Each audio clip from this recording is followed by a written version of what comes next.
This is a video of my RX4 Evo and the suspension setup. This is my car straight off of Hoosier RC. It is a high grip sealed track, so the car is sitting very low right now. I believe it's, let's see, I'll check the ride height right here. So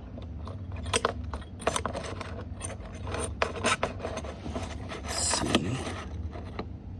It is sitting at about 16 millimeter. So that's where it's currently sitting at. Now, something that I do want to check, or at least see, I know everyone is interested about the droop. So we're going to compare this with a modern car, but I'm going to pick this up slowly just to show how far the droop goes.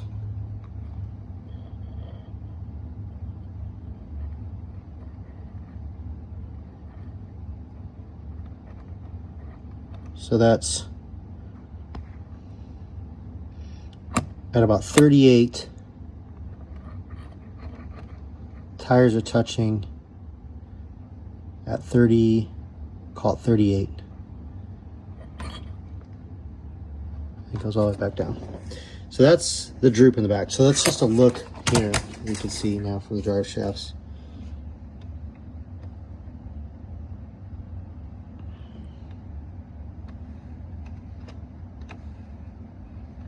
So it does have plenty of droop. Dog bones coming out are not an issue. I mean, technically, to that effect, you could actually get more if you wanted. So let's dig into that here real quick. Also, to add some context, here is my B84. I did run this outdoor recently, but this is its droop.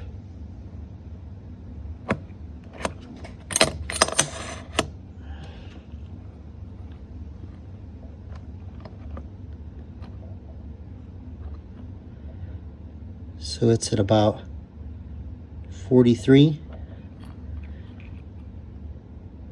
And it was at 38. So that's just in comparison to a modern day car. Also note, I have done some chamfering to the chassis for the arm to go down a little bit more in the back. So just there, just a little bit rounded,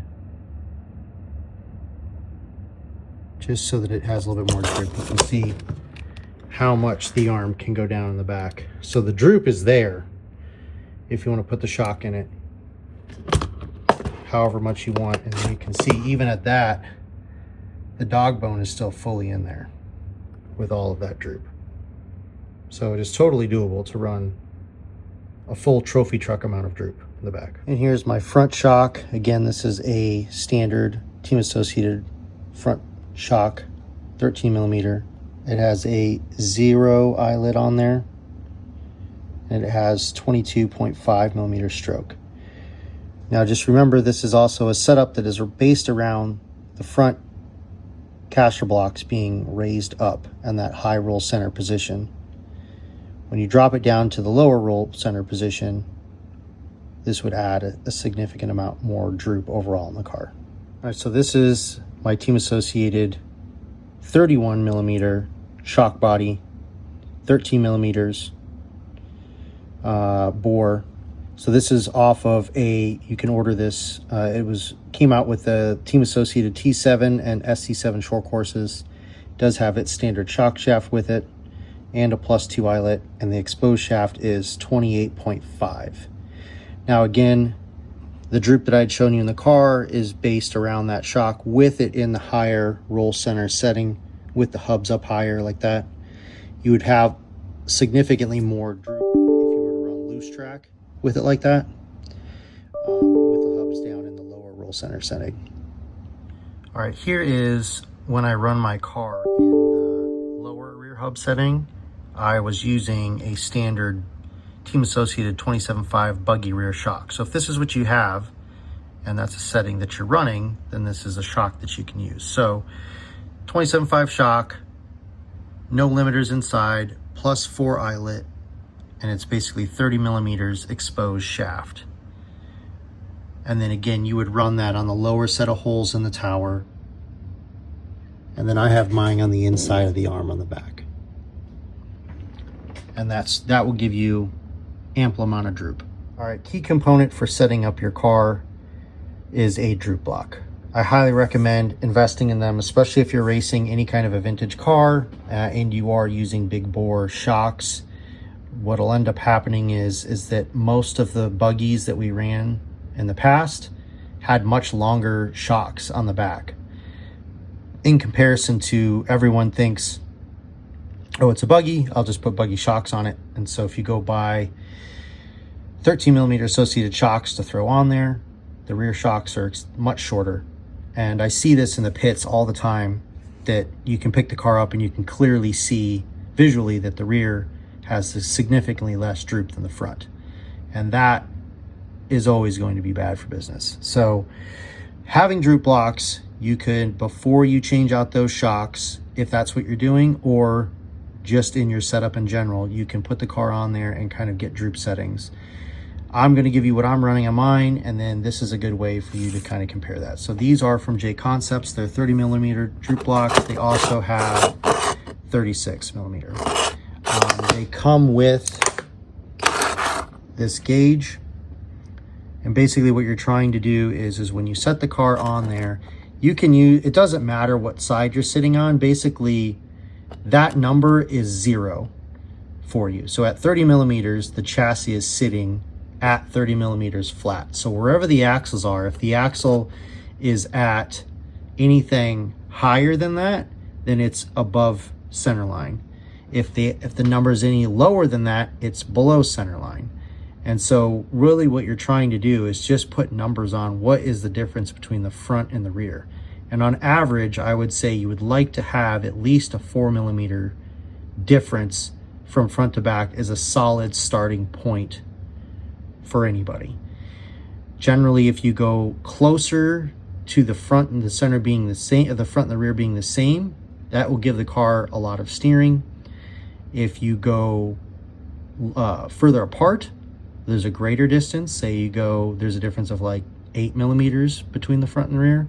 That'll make the back end a little bit more locked in, and it'll let the car have, you know, a little bit smoother steering, a little bit easier to drive.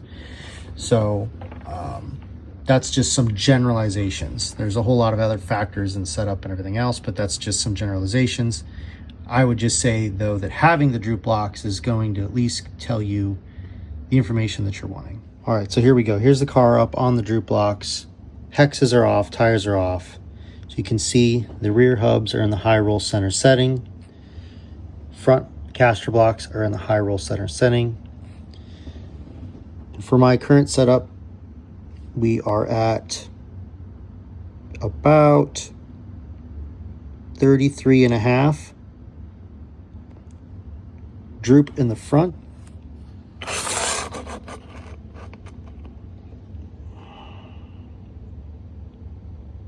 And about 33.5 in the rear.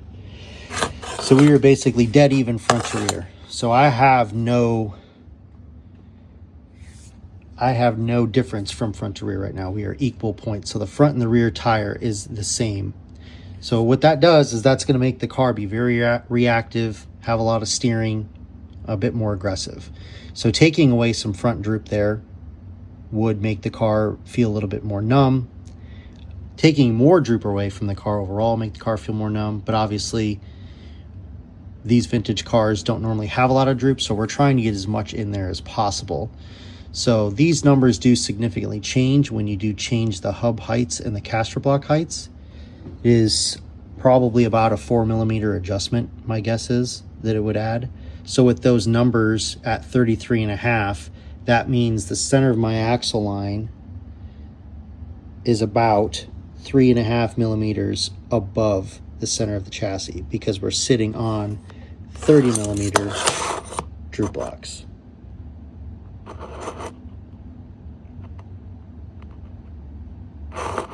So it's at 30 right there.